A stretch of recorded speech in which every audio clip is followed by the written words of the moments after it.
ada yang kecil gitu ya. Telur yang kecil itu. Assalamualaikum warahmatullahi wabarakatuh, sahabat semua.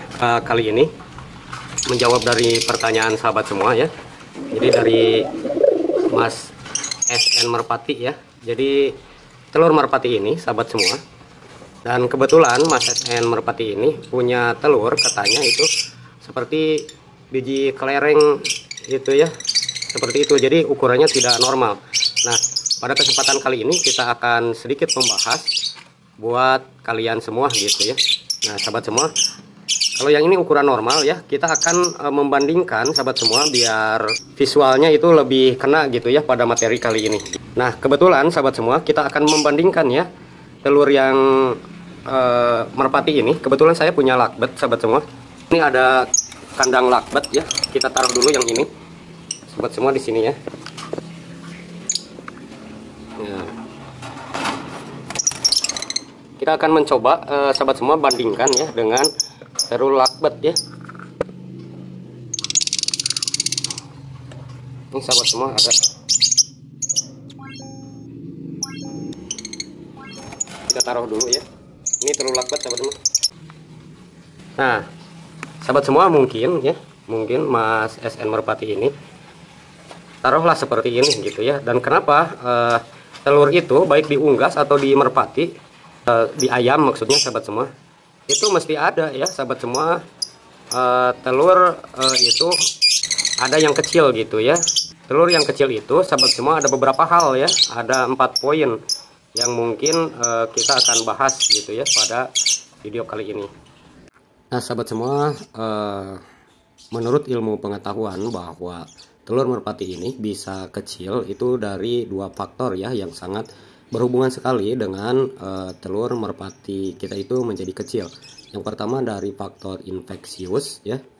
Yang kedua secara garis besar dari faktor non infeksius.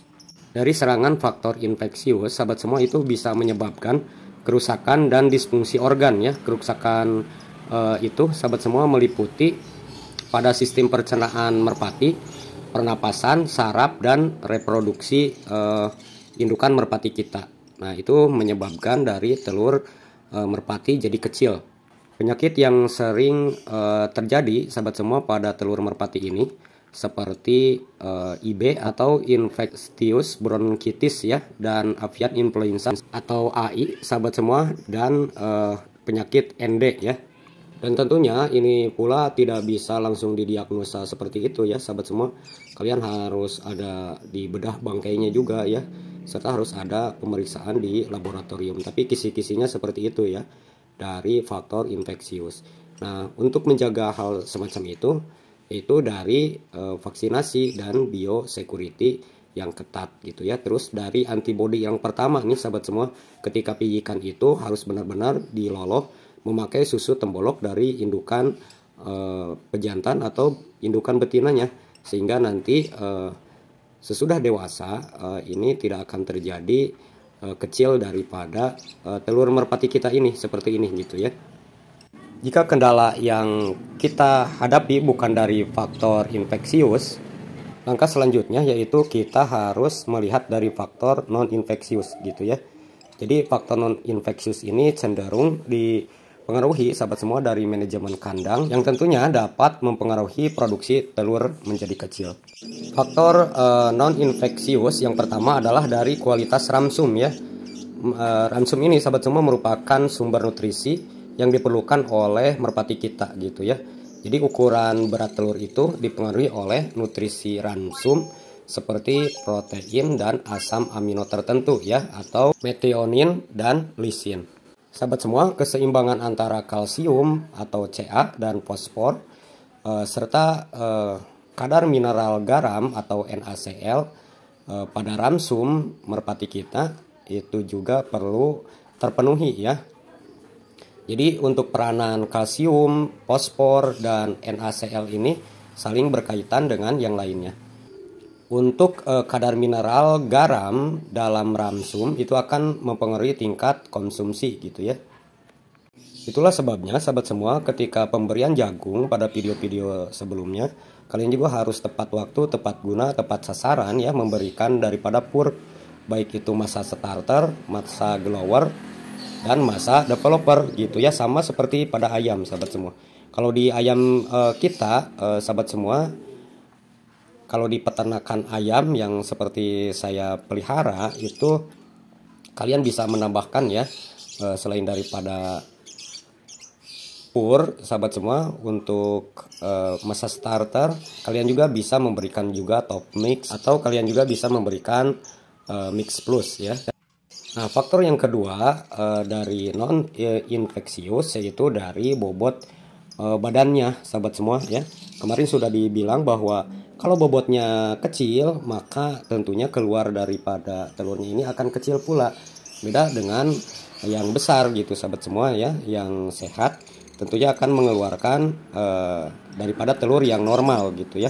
Itulah sebabnya sahabat semua kita harus melihat merpati kita, kalau dari tubuh yang besar menjadi kecil, kalian harus memberikan makanan tambahan yang lain ya pada merpati kita agar telurnya ini tidak mengecil.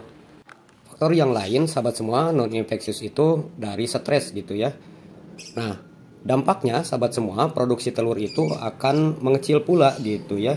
Stres disebabkan misalkan kalian pindah kandang, atau disebabkan perubahan cuaca gitu ya.